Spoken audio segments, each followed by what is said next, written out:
আসসালামু আলাইকুম বন্ধুরা, আশা করি সবাই ভালো আছেন। আমি আজকে আপনাদের দেখাবো গুগল ফর্মের মাধ্যমে কিভাবে আপনাদের ডাটা সংরক্ষণ করবেন এবং এই ফর্মটি কিভাবে তৈরি করবেন একদম বিনামূল্যে।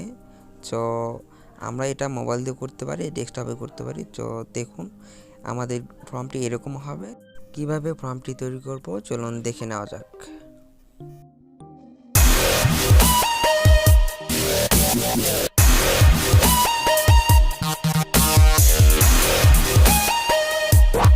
করার জন্য আমাদের প্রথমে গুগল অ্যাকাউন্টটি ব্রাউজারে লগ ইন করে নেব। তারপর গুগল ক্রোম ব্রাউজারে আমরা ক্লিক করব। ক্লিক করার পর এখানে আমরা গুগল ড্রাইভে যাব, drive.google.com। এখানে যাওয়ার পর এরকম একটা ইন্টারফেস করবে, এটা আমরা ডেস্কটপ মোড করব। ডেস্কটপ মোড করার পর এখানে আমরা দেখতে পাচ্ছি কর্নারে নিউ প্লাস বাটনে ক্লিক করব। ক্লিক করার পর মোর অপশনে যাব এবং গুগল ফর্মে ক্লিক করব।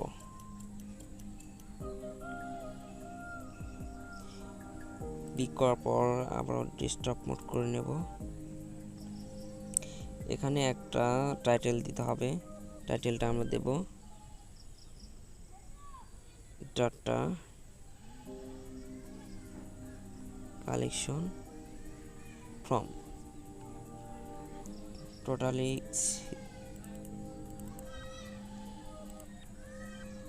সিলেক্ট করার পর এখানে কার্সারটা রাখার পর দেখবেন টাইটেলটাও এরকম হয়ে গেছে। তো আমরা এখানে কোশ্চেন ফর্মের কোশ্চেনটা অ্যাড করব। তো ফার্স্ট কোশ্চেন হচ্ছে নেম, এটা শর্ট থাকবে, এবং সেকেন্ড কোশ্চেনটা থাকবে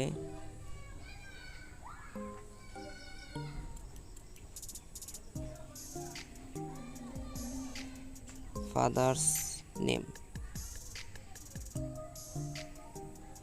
এরকমভাবে আমরা পুরাটি ফর্ম সাজাবো আমাদের ইচ্ছে মতো। কোশ্চেন অ্যাড করব। কোশ্চেন অ্যাড করার পর আমরা এখানে একটা ফর্ম দেখতে পাবো। এটা আমরা প্রিভিউ করে দেখতে পারবো ফর্মটা কীরকম দেখা যাবে আর কি। এটা আমরা প্রিভিউ করে দেখতে পাবো যে এরকম আমাদের ফর্মটা এরকম দেখতে হবে।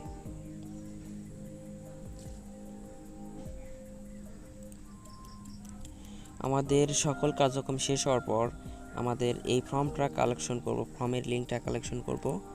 এই উপরে এই যে এই লিঙ্কটা উপরে যে বার আছে, বারের লিঙ্কটা কপি করব। কপি করে আমরা একটা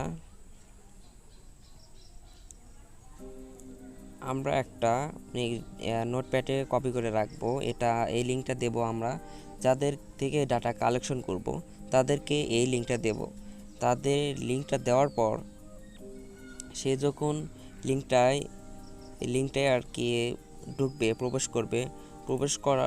প্রবেশ করার পর এরকম দেখাবে। তথা আমি লিঙ্কটি যখন কোথাও দেব আর কি, আমি দিচ্ছি ধরুন একটা গ্রুপে দিচ্ছি।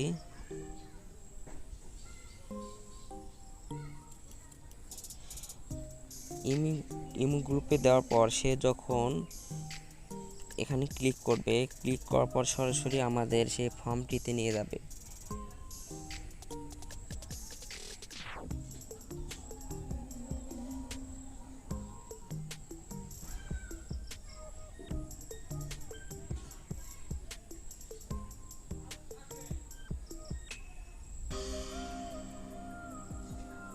তখন সে তার ইনফরমেশন দিয়ে যখন এই ফর্মটি সাবমিট করবে,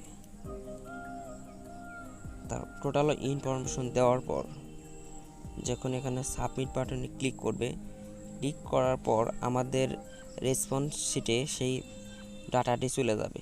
তো আমরা সেই ডাটাটি দেখার জন্য এরকমভাবে যখন 2-3 জন অনেকে যখন রেসপন্স করবে, ফর্মটি ফিল আপ করবে, তখন আমাদের রেসপন্স শিটে যাব। কিভাবে সেটা যাওয়ার জন্য আমরা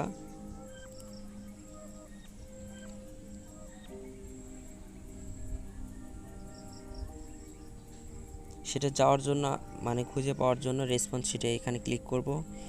ক্লিক করার পরে যে উপরে যে লিঙ্কটা পাবো এখানে এই লিঙ্কটা কপি করে আমরা নোটপ্যাডে রাখবো। আবার রেসপন্সটি দেখার জন্য সেই লিঙ্কটি আমাদের ব্রাউজারে নিয়ে আসার পর আবার এই পেজে নিয়ে আসবে। আসার পর আমাদের রেসপন্স শিটটা এরকম দেখেন 3জন রেসপন্স করেছে। তো এটা আমাদের রেসপন্স সামারি। আমি যদি ইন্ডিভিজুয়াল দেখি এককভাবে তাহলে ইন্ডিভিজুয়াল ক্লিক করব। ক্লিক করার পর একজনের ডেটা এখানে শো করবে। এখানে নেক্সট করে দ্বিতীয় জনের ডাটা দেখতে পাবো। তারপর নেক্সট করে তৃতীয় জনের ডাটা নেক্সট করব। এরকমভাবে আমাদের সকল ডাটা মানে কালেকশন করার ডাটা আমরা এখান থেকে দেখতে পাবো। তো এই ছিল আমাদের আজকে টিউটোরিয়াল। ভিডিওটি যদি ভালো লাগে অবশ্যই আমার ভিডিওটি লাইক করবেন এবং সাবস্ক্রাইব করবেন, কমেন্ট করবেন এবং পাশে থাকা বেল আইকনটি বাজিয়ে দেবেন। আর যদি ভিডিও সম্পর্কিত যে কোনো প্রশ্ন করতে পারেন আমার কমেন্ট বক্সে। ভিডিওটি শেষ করছি, সবাই ভালো থাকবেন, খোদা হাফেজ।